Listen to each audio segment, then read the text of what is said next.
So this morning, car went on the fritz, wouldn't start. We had to drop it off at the dealer. But the upside of that is they set us up with a loaner. It's the 2018 Mercedes-Benz CLA250. And this car is equipped with CarPlay. So let's take a quick look at the interface. And when I power it on, the Mercedes-Benz logo comes up on the screen. You get a warning, and the CarPlay interface comes up. So it looks like a standard iOS interface. You have phone, music, maps, messages, now playing the Mercedes-Benz app, podcasts, audiobooks. And then the next screen over is I have an at-bat app, iHeartRadio, MyTuner Radio, Overcast, which plays podcasts, and TuneIn Radio. So if we go back to the main screen, from here you can make phone calls, and here's what the phone interface looks like. Hey Siri, call my wife. Calling iPhone. So I'm gonna end this so I don't crank call my wife. And then we'll back out. And then let's take a look at music. Music will have, just like the iPhone will have For You, playlist, browse, radio, and if you click now playing, it'll show you what's now playing. And let me turn it up a little because it is playing, I think. So if we back out of that, turn down the volume, we can look at recently added playlists. And for those of you who have Apple Music, this will all look familiar. Go back, the playlist you create, artists, albums,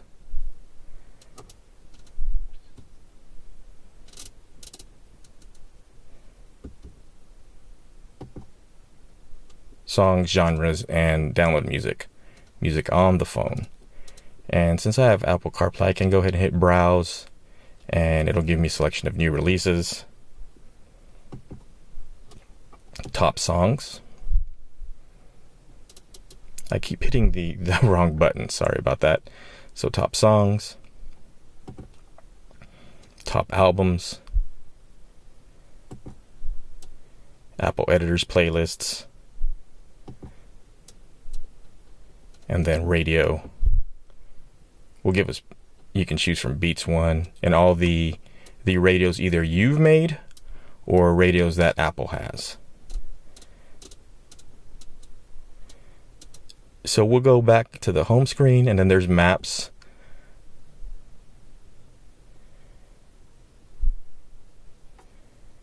And I'll give a little short demonstration of maps later when we're actually going somewhere. Messages. To whom should I send your message? We'll go back. We can see all the messages we've gotten. What do you want to say? Just give me a few more minutes to finish up the video, and then we can be on our way. Your message to Charlene says, just give me a few more minutes to finish up the video, and then we can be on our way. Ready to send it? Send. I'll send it. So Siri got that right. You got the messages correct, and seems to work pretty well. So if we go under now playing, it would be the song that is playing at the moment. Hit back. See, I got a message from my wife. Would you like me to read your messages or compose a new one? Read. You have a new message from Babe. Take your time. Would you like to reply? No. Okay. So let's go back. So that's pretty cool. Siri will read you your messages, and she seems to be pretty accurate. So the next app we have is the Mercedes app.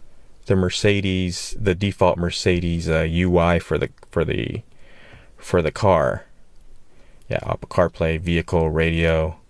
So vehicle will show you the vehicle settings. And this is the default UI that's available for the car. But there is a Mercedes app, so I wonder what happens if you have that installed, which I don't. So we'll go ahead and return to CarPlay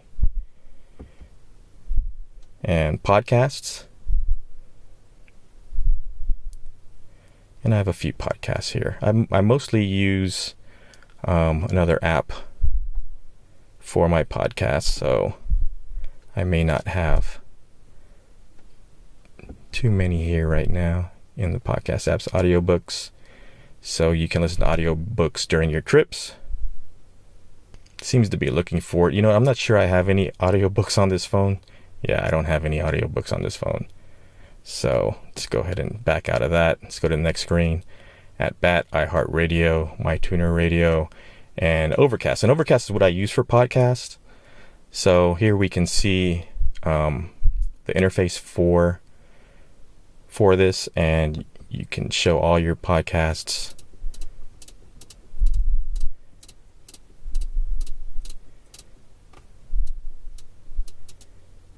You can go through them.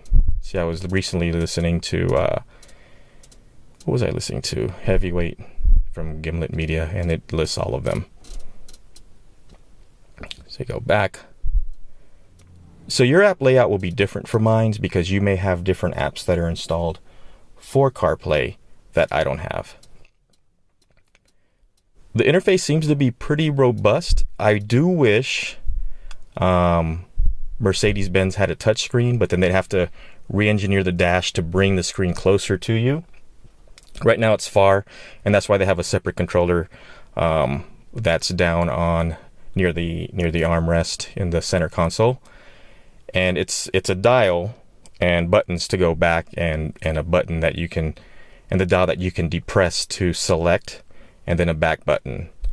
And that it just makes it a little bit more difficult to scroll through the interface, because you kind of have to scroll with the wheel and then select things by depressing the controller.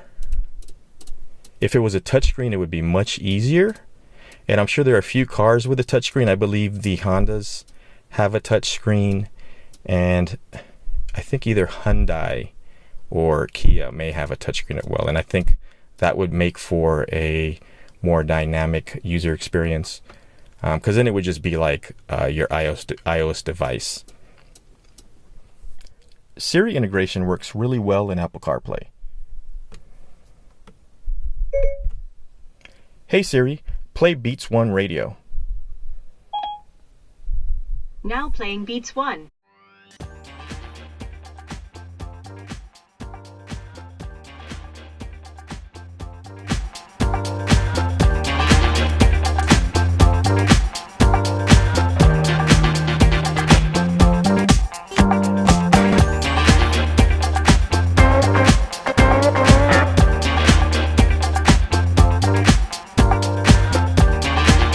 So with Apple CarPlay, I can actually invoke Siri to get directions. Hey Siri, take me to the nearest Shell station. Getting directions to Shell.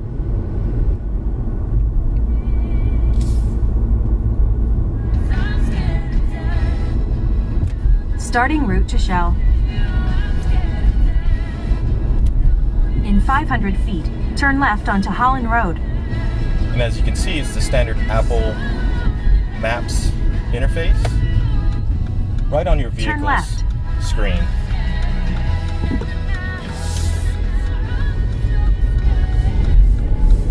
In half a mile, turn right onto Antelope Road. Here it gives me my arrival time. It'll take me about 6 minutes to get there, and it's 1.7 miles away. And up here, it'll also give me a lane guidance. Say I'm on a highway and I need to know which lane I need to be in to exit. Siri will go ahead and show me those as well. So another thing I like about having CarPlay is when you have the maps activated, it'll give you a traditional auto navigation screen where you can just see where you're going along the way. You don't have to input a destination, because if you do that on the iPhone, it'll show you where you are. It won't show you where you're heading, and it'll just shut off after a while. So I actually like having kind of this GPS just drive mode showing you where you're on the maps, because sometimes you don't really want to input a destination, but you just want to see where you're on the roads and see if it'll let you know or inform you if there's a dead end or how the streets connect.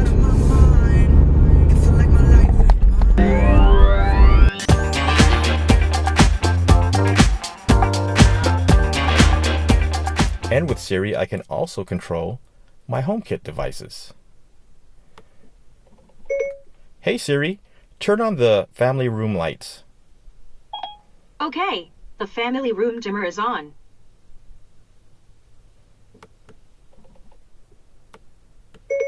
Hey Siri, turn on the office lights. Okay, the office light is on. And alternatively, I can turn the lights off. Hey Siri, turn the office lights off. Okay, the office light is off. So these past few days using Apple CarPlay have been great. I realized that my next vehicle will have Apple CarPlay.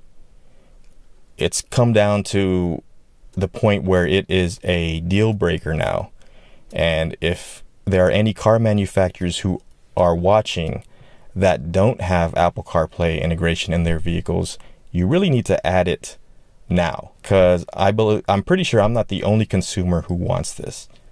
And I'm specifically going to call out Toyota and Lexus, because my past vehicles before I owned a Mercedes-Benz were Lexus, and they're vehicles that I love driving, but they are missing Apple CarPlay.